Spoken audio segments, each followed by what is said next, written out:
You know what, I really don't get the point of QuickTime events or QTEs. I'm sure many others agree, and some actually like pressing a button during a cutscene, and I understand the point. It adds intensity and interactivity to cutscenes, and because you're actually doing something whilst watching what happens, it becomes more memorable. But if the only two outcomes are progress and restart to just before the QuickTime event so you can try again, what really is the point?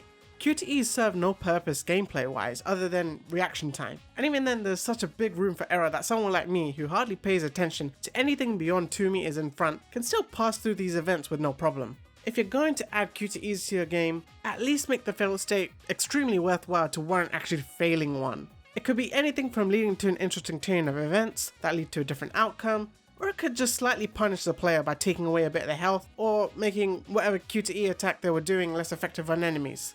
Things like these don't break the flow of the game, and it allows players who fail the QTE to not watch the same exact cutscene again just to press one button in order to progress. If you really want to add a fail state to your QTEs, at least make a memorable one. I highly doubt anyone will forget the scene from Spider-Man anytime soon. I'm going to die!